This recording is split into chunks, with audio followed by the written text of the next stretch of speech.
आज मी पारंपरिक पद्धतीने पुरणपोळी बनवायचं दाखवत आहे। यासाठी मी ही चण्याची डाळ घेतली आहे। ही आहे साधारण मोठी 1 वाटी मोठी आणि 1 वाटी 1.5 वाटी गूळ आहे। हे आहे सुंठ पावडर, ही आहे वेलची। आता मी फोडून ठेवले, हे मी ग्राइंड करणार आणि हे मिक्सर मधून काढल्यावर त्याची पावडर यामध्ये टाकणार आणि पुरण तयार होईल। आता अशा तऱ्हेने ही डाळ अशी बारीक मिक्सर मध्ये मी बारीक केली आहे।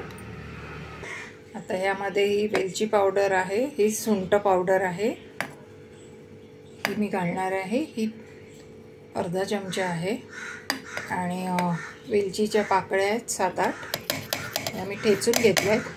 ठेचल्याने त्याचा वेगळा स्वाद असतो। हे पहा, आता मी हे ग्राइंड करते, नंतर गूळ बारीक करून घेते। हे पहा, चणा डाळ बॉईल, सुंठ, वेलची ह्याची पावडर आणि आता गूळ टाकते। गुळाची पावडर नाही घेतली आहे, गूळ घेतला मी मिक्सर मध्ये थोडं कापून बारीक चिरून घेतला आणि मग मिक्सर मध्ये काढले रवा। हा पहा, आता मी हा टाकते ह्याच्यात।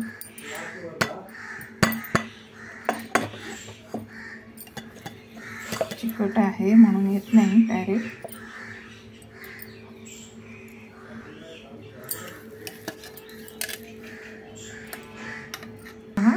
गूळ पुरणाचं हे सगळं मिश्रण मी बारीक केलंय मिक्सर मधून। आता मी हे सगळं हाताने छान एकजीव मिश्रण करणार आहे, जेणेकरून गूळ आणि आपली डाळ छान त्याच्यामध्ये मिक्स झाली पाहिजे।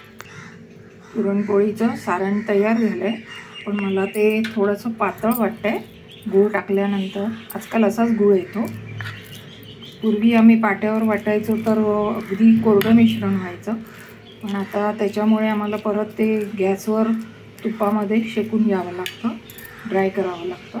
आता मी ते करते।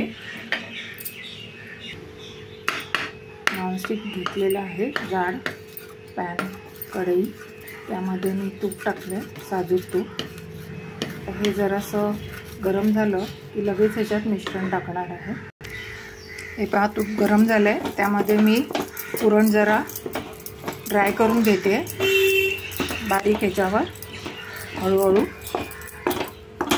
आणि हे ड्राय झाल्यावर मग आपण पोळीमध्ये भरू शकतो व्यवस्थितपणे, आणि आपल्या पोळ्या पण जास्त दिवस टिकतात, मऊ राहतात।